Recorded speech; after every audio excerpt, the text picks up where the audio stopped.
For over a decade of existence, this brand has knocked off the tracks, both old and newcomers, to maintain its position among the top 5 hotels in Lagos. Let's meet the CEO of Westown Hotel.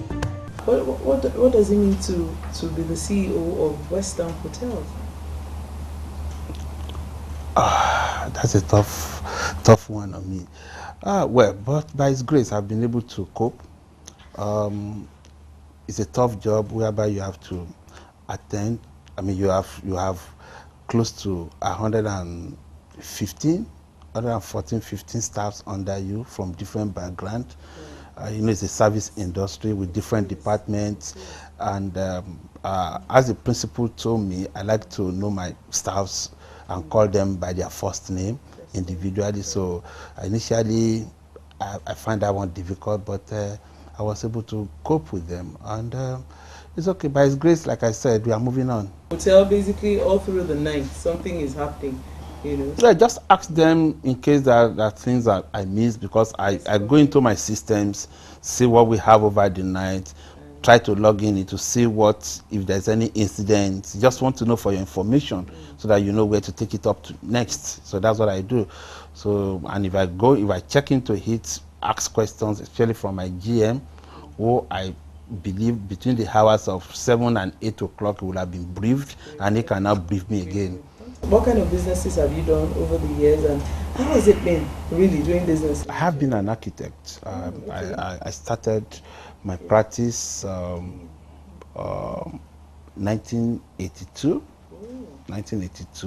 and I've been lucky. I've been on my own. I have a stint with one or two firms. I worked with the chief architect of Oyo State in those days in Ibadan, maybe for about 3 months. I relocated to Lagos. I tried as much as possible to get into the terrain of Lagos. And before you call Jack Robinson, I got some private jobs, and I said, come, why do I have to go and work for somebody? And money was so good at that particular time, because far back as 1980, I think it was early 82, when I came into Lagos, the first contract I got then was to design an estate. And you are talking of 1982, whereby you hand close to about 18,000 naira.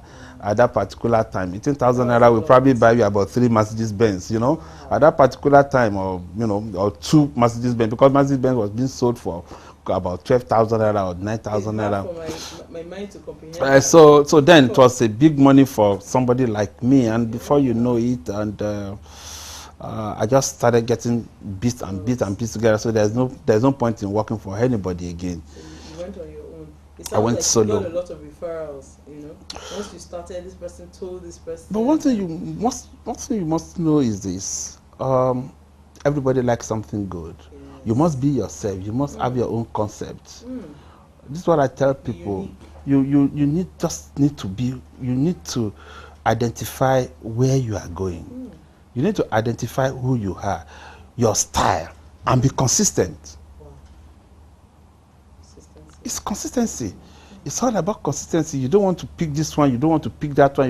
You just look focus. I think I've been able to, and contentment. It will surely come to you. That is just it.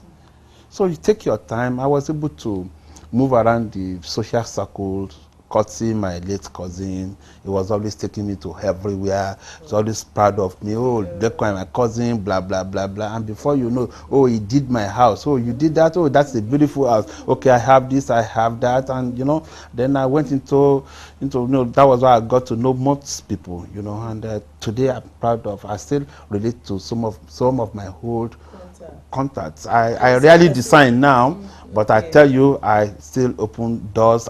Each time I go into their homes, they welcome me. And it sounds as if this your cousin believed in you, because it's always so important at times. Yes, I remember the only thing that he did say to me then was that I've always been consistent, and I think that made me interested that has in been it. a strong point for you, consistency. Yes, consistency. I was actually going to establish in Ibadan. He brought me to Lagos. insisted Ibadan is too small for you to come to Lagos. That means he mentored you. Yes, in a way. Yes. In a way, and my father was not too happy about that because he wanted one of his people to be in Ibadan. And that was why he connected me with the chief architect of Oyo State. I was actually living in his house. And he was busy telling every of his colleagues then, oh, my son now is in Ibadan. But before you called Jack Robinson, my cousin just came in once and said, come to Lagos. This is where it's happening. This is where it's happening, you know. And that was it. And to the glory of God, here I am. What kind of advice would you give a young upcoming entrepreneur in Nigeria? Somebody coming up, because we have a lot of challenges in Nigeria, and some of these young people really have brilliant ideas. They are hardworking, they are diligent, but a lot of them are frustrated. A lot of them have one issue or the other. What kind of advice would you give them, considering your journey? I can split this into three, the different ways you look at it. I've come across some young upcoming guys that are fantastic, and but they are just too in a hurry. You need to slow it down, and I'll tell you that. It's unfortunate that the community or our environment is so terrible. Especially the political class have really failed everybody. And you see some people going to government comes out so rich, and you just ask yourself, what am I doing? Let me try it. All right, so coming to that, dignity of labor should be there.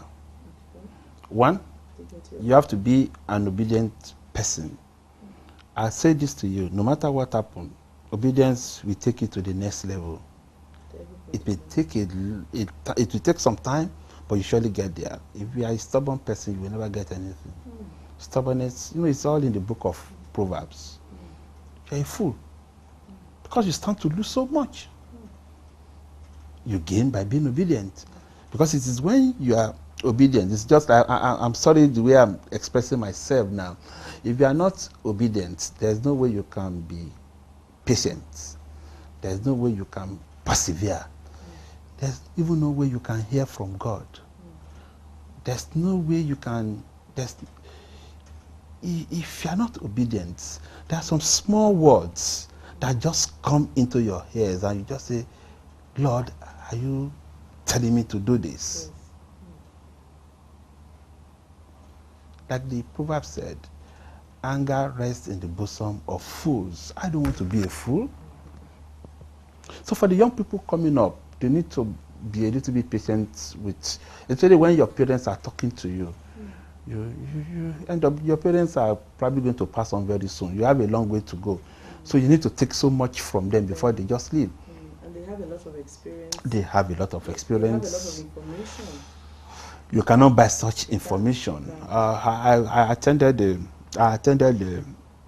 meeting, a short meeting with my son about the business, and I did tell my son about a particular person.